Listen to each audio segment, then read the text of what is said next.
Hey guys, welcome back to my channel. I'm Kimberly. I'm a homeschooling mom of 3, and today we are going to talk about homeschool insecurities and what is preventing you from pulling the trigger to home educate your kids. Now, I want to start off with fear, anxieties, insecurities. Those are 100% real and valid, and I'm not trying to, sugarcoat or brush off these anxieties that you may truly have that are preventing you from home educating. I think it's important that we recognize what it is we are fearful of or worried about, and then really breaking down how we can eliminate that from our lives.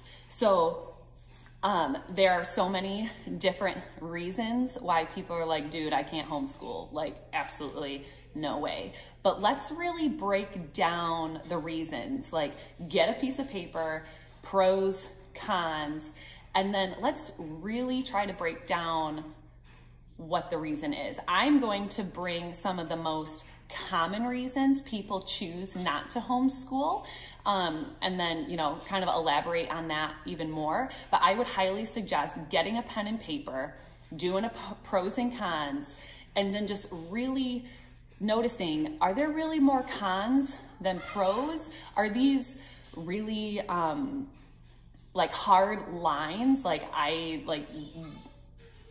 this fear, this anxiety, I'm not gonna be able to get over it. So, but at the end of the day, I'm just really big on whatever is bugging me, whatever is giving me worry, anxiety, stress. I need to recognize it, and I hear my son down in the basement. They are yelling and playing. But can you recognize what is bothering you? Can you break it down, and can you move forward in your life? Like, are you gonna let these fears and anxieties hold you back from living the most fulfilled life that you can have? So let's get started on some of the main reasons why people put a big old stop sign on not homeschooling. One of the most common, I would say, is money. Many homeschool families live on one income. Even in the year of 2021, there are probably millions, there's billions of people in this world. There are millions, I'm just gonna say millions, of people that live on one income, and they are doing just fine. I guess you would have to decide, like, how much debt do you have? Could you truly live on one income and be happy? Is that second income preventing you to just keep up with the Joneses kind of thing? So you just have to really sit down and think about, can we live on one income? Now, I still work and homeschool my kids. So I work part-time. I've said in a previous video, I'm a dance teacher. I run my own dance program. I'm just very entrepreneurial at heart. And so I still work twice a week out of the home. I work on Mondays and Thursdays in the evenings. I prep during the day, and then I have classes at night. And I've been doing that for 10 years, since before my children were born, and obviously after my children were born. So, and before that, I was working as a hairdresser. I worked as a hairdresser for 10 years. I had my kids, I was doing hair, I was also dancing, and I was homeschooling my oldest in preschool. So you can choose to still work. Don't think that homeschooling will prevent you from having 2 incomes if your family desires. My dog is now running around. If your family desires to have 2 incomes, there is nothing wrong with that. But really think about, if you don't want to have 2 incomes, or you don't need to have 2 incomes, then just really break down, do you have debt? Do you not have debt? Would our life significantly change because we are choosing to go down to 1 income? Also, some people get really hung up on, well, my taxes. Now, this doesn't apply maybe to every state, but here in Illinois, I can speak for, well, a large part of my taxes are going to schools that I'm not using. Well, yes, that is true, but the benefits of you home educating your child is gonna far outweigh the taxes that are going to schools that you're not using. Me personally, I feel that the way schools get funded in our country, like federally, I think needs to be completely overhauled. I think whatever your tax, I mean, this is my opinion, but I feel that whatever taxes that you are paying to schools, that you're paying to your local public school, I think kids, parents, families should have a choice to go to any school that they want to do or they want to attend, or if they choose to home educate, and you take your tax dollars with you and give it to the school of your choice. I think that would be revolutionary to the education system in our country. I really think that would be amazing. And if you choose to home educate, you're gonna take that tax money and you can use it on traveling, field trips, your curriculum that you wanna use, and whatever is going to be put towards your child's education. And I mean, obviously this hasn't happened yet in the United States, but that would be downright amazing if that did happen. But think about it. There are so many affordable ways to homeschool. So if you're like, oh my gosh, I could be on one income, this is wonderful. But you know what? I don't think I could afford like all the books or the curriculum or the extracurricular activities that my child wants to participate in order to make this boat float. So there are so many resources out there. I could do a whole nother video on affordable resources, and I'll probably get to that. But the public library, your public library is free. I mean, for most people. I'll speak for myself. I live slightly rurally, and so I don't have any tax dollars that go to my public library, so I actually have to purchase a library card every year. But that's a little over $100 a year, and for what I use my library for in my homeschool, that is like no money at all. So most people can homeschool straight up from their public library and buy zero curriculum. Like, there are ways to do that. And if you want to go that route, please do. I mean, by all means. There are so many affordable companies that you can buy portions of their curriculum and then use it through multiple kids, because their products are not consumable. That means like you're not writing in them and then, you know, throwing it out or keeping it for records later, and you can't use it for each child. So don't get hung up on the price of homeschooling. If you need to be really budget conscious about your materials, think outside the box with your public library and really searching for curriculum that can span the ages of your kids and can be reused. Another big one that you will hear in all homeschooling circles is, I don't want my kids to be weird.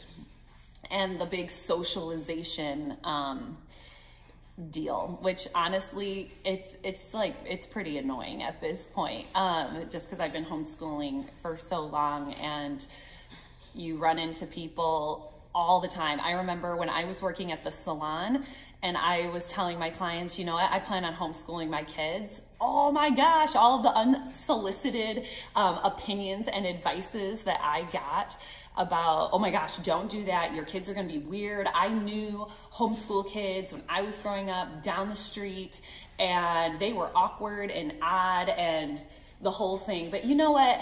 That couldn't be farther from the truth. Yes, are people quirky? You bet they're quirky. I'm quirky, you're quirky. We are all very unique individuals. And Max, shh, it's okay, bud. Sorry, my dog. So don't worry about your kids being weird. So I have this philosophy. You may not agree with this philosophy, but I'm just gonna throw it out there. I'm gonna say it out loud because, you know, sometimes people are just too polite and they're like, you know what? I'm not gonna say that, but you know what? Here, ready? This is what I'm gonna say. I feel that quirky, odd, maybe socially awkward people, they can sometimes create quirky, weird, odd, socially awkward people. I mean, think about it. When the people you spend the most time with growing up as a child, typically your parents, maybe your cousins, grandparents, whatever, you pick up the mannerisms of the people you spend the most time with. So I'm sure you see it in yourself, like the little things that you do, your mother does, or your father does, or, you know, maybe a childhood friend or whatever. We pick up the mannerisms that we are taught in the home. So if you grew up living with people that are maybe crass or, you know, swore a lot, or maybe we're a little bit rough around the edges, I feel there's a good chance that you may like to throw around some vulgarity every once in a while, or be sarcastic, or whatever. You pick up the mannerisms of the people you hang out with. So if you want your kids to spend most of their time with, like, well, let's use public school, for example. So if your kids are going to private or public school, they are spending the majority of their time with children their own age, which is good and bad. So what would be maybe the con to your child spending the majority of their time with kids exactly their own age? Well, they're only learning mannerisms of the children that are their own age. That could be, if they're young, like fart noises, or picking their nose, or you know, being really sarcastic and rude to the people around them, especially if you got some, you know, some like bully type kids. They're going to pick up the mannerisms of the people around them. If maybe there's a person that is fanatic about superheroes and all of a sudden your kid comes home and they are fanatic about superheroes, well, they got that from a friend that they are always around. So there's pros and cons to it. But if you think about the kids that are spending the most time around lots of different aged people, or maybe the majority of adults, they're gonna have a more mature air about them. So I believe in lots of manners and being really polite. Like, you always say please and thank you. That is not an option in our home. Like, you will always say please, you'll always say thank you. And I don't know how many compliments I have gotten over the years from anybody that were like, wow, you have the most polite children. I was like, yes, because that is what, you know, that is what is required in our home, and treating people with respect and kindness. Now, I am not saying if your child is going to public or private school that they are not going to be polite and they're not going to be respectful and kind to others. I'm not saying that at all. But the majority of your child's time is going, and the way they're going to be socialized and the way, you know, their manners are going to be, is going to be about the bulk of the age group that they are around. Now let's bring up the thought of low self-esteem, like low self-esteem on your part, like as the home educator. I hear this a lot with moms that are thinking about homeschooling. They just say, oh my gosh, I could never do that. I'm not smart enough to, you know, teach my child. I don't have a degree. Well, let's dig into that. Guess what? I do not have a college degree. I graduated high school. I graduated with A's and B's, some C's. I like straight up stunk at math. Like I honestly, as far as like, let's dig into that math for a second. I struggled in elementary school and I never got the support from my teachers or the system didn't support me enough to build my confidence in math. And I was just dubbed at, oh gosh, you're just bad at math.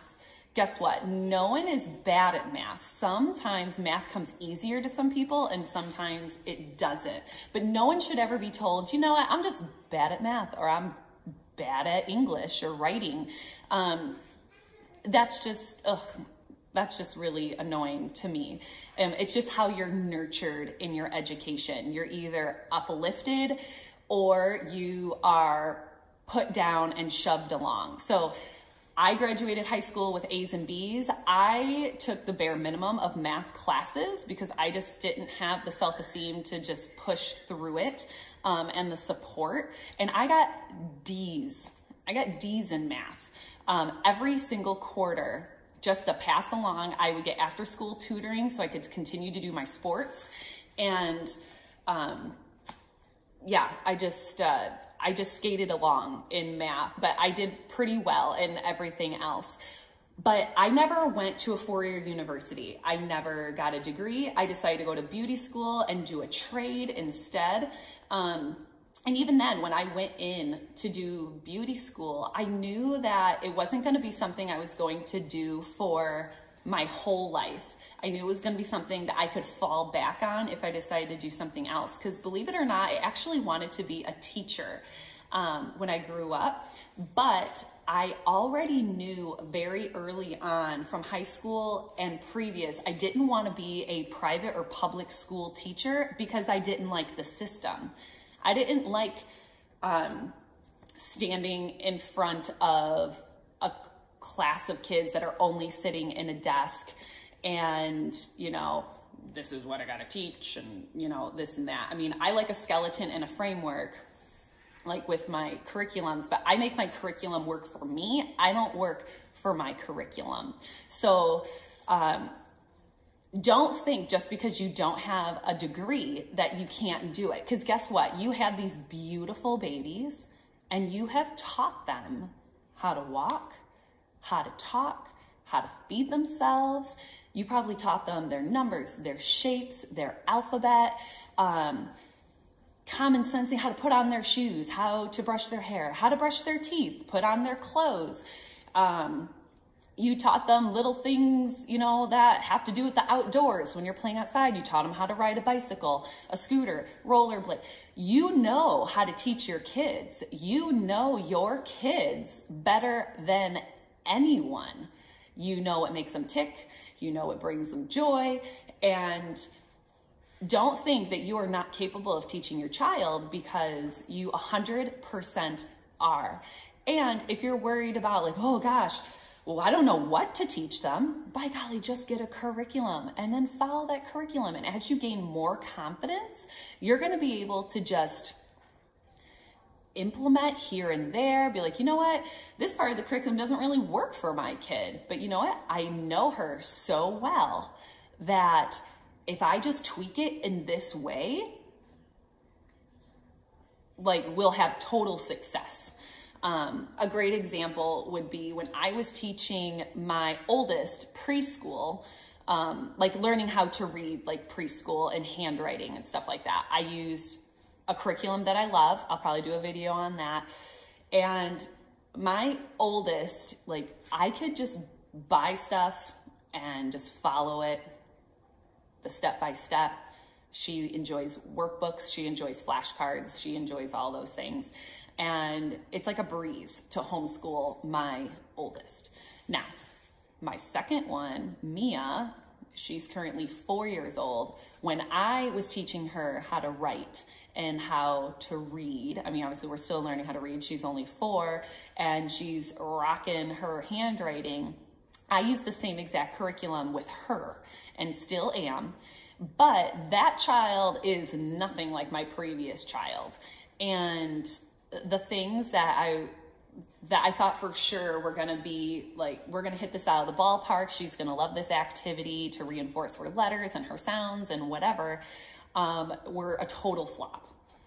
But I was still able to use those materials easily, but then just use different things from around my house to make it more exciting with her. And we were able to still use the same curriculum. You just have to get a little creative about it. So don't ever think that you are not qualified, that you need a degree, because no one knows your child better than you. So take a deep breath, rest easy. And I highly suggest you do not think about, like, if you have early elementary kids and you're already like thinking about high school, no, don't do that. One step at a time, 1 year at a time.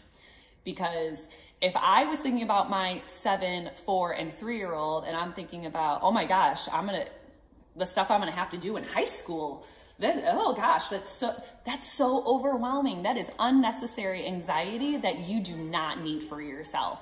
So whatever grade, age your child is at, just take a deep breath and just focus on that. You can do this.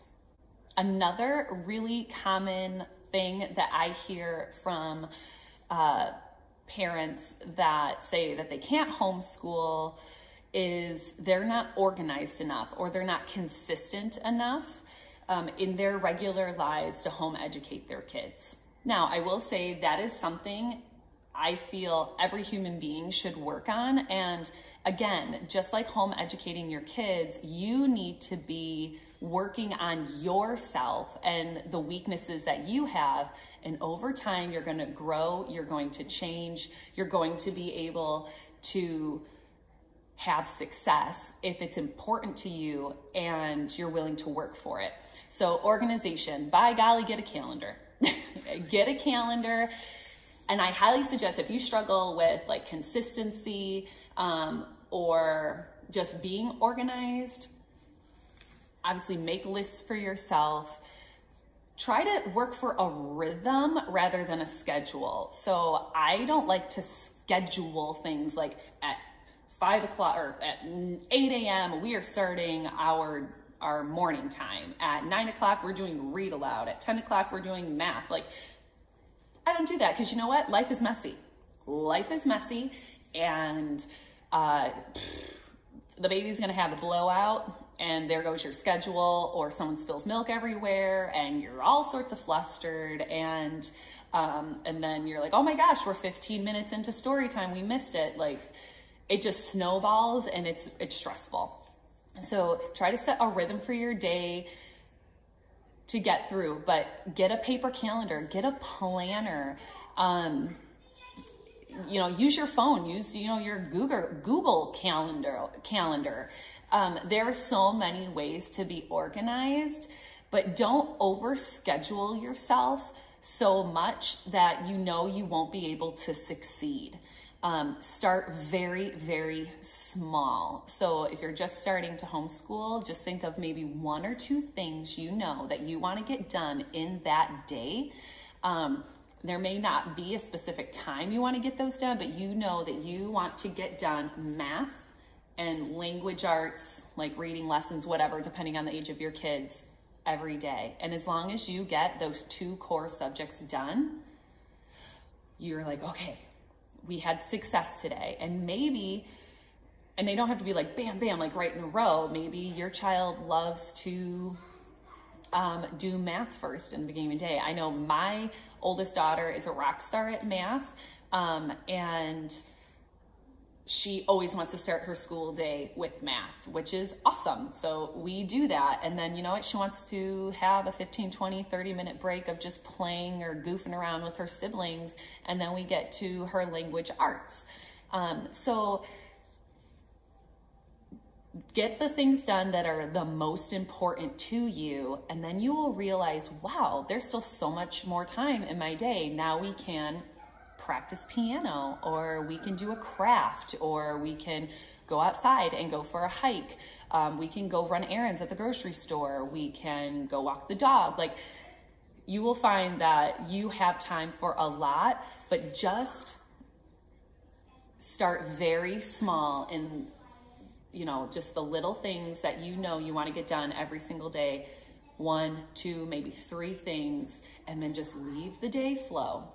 And then, you know, as your kids are older, middle school, high school, these kids will be, for the most part, totally independent. Like, you'd be like, all right, here's the lesson you're doing for the day, read it, do it. Because older curriculum written to older kids is typically written to them, like in the first person to them.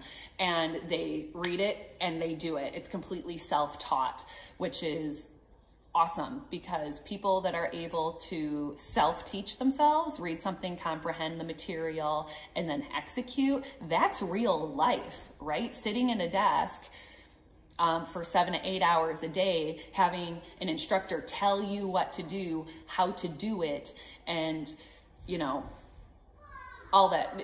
The real world doesn't function that way. You have to be able to do lots of things at the same time and, you know, get it done. So don't worry if organization is a struggle for you and staying consistent. Start small, get that calendar, know what's important to you, and just focus on that.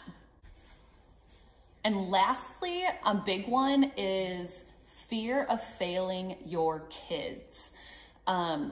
This is just a real fear and anxiety producer, I think, for any parent. It doesn't matter if you are home educating or not. We never want to fail our kids. We want to be their superheroes. We want, we want the world for them, right? But let's just think about it for a minute. You're not going to be able to, it doesn't matter if they're homeschooled or if your child goes to private or public school, you're not going to be able to force anyone to learn anything that they do not want to know. So think about that, like, let it sink in. You can't force anyone to learn anything that they do not want to know. So can you recite like all of the history facts that you were forced to learn all the years of your schooling? Like, do you remember all of the grammar, like punctuation, commas, colons, semicolons, you know, indenting, like all of these things? Can you remember all of that writing grammar and sentence structure that you were taught in school perfectly?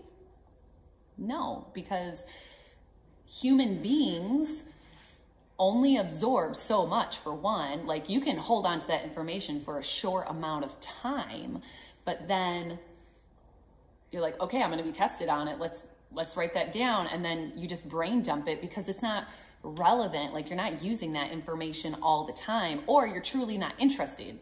I mean, you could be with someone for 7 hours, 8 hours a day and still not absorb anything, and you still fail the test, right? Because you don't care.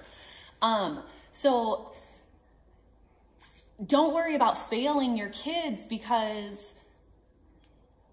I mean,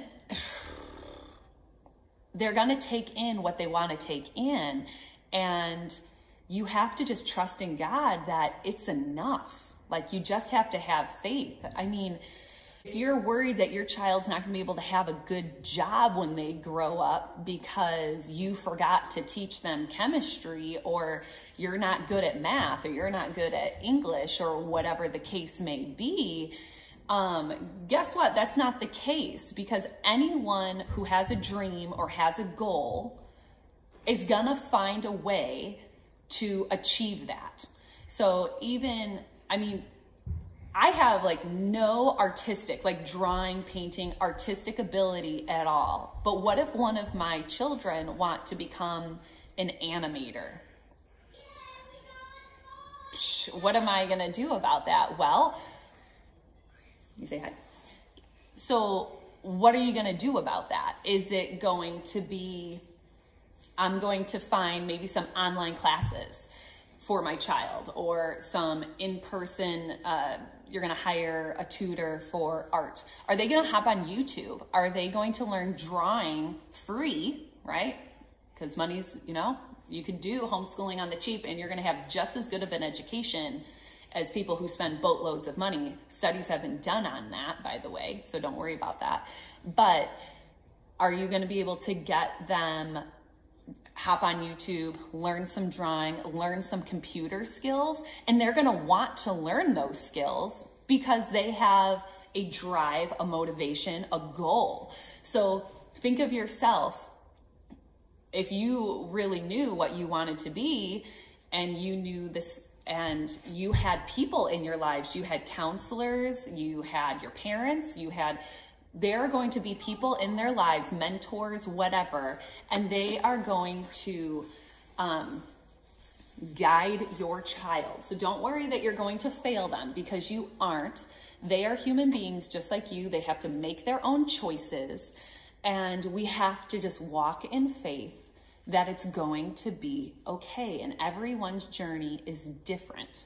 So I hope this was helpful to you. Sorry about some of the background noise between dogs and kiddos. That's life in our household, so welcome. And if you want, please comment below. Let's talk about this some more. Give me a thumbs up, subscribe, share this video to just, it's okay to be scared, worried, have anxieties, but let's not let those things hold us back from a life that could be truly fulfilling. There is no one that knows your child better than you. I just love talking about this because I'm just so passionate about it. So let's carry on the conversation, and I hope you have a great day. You say bye.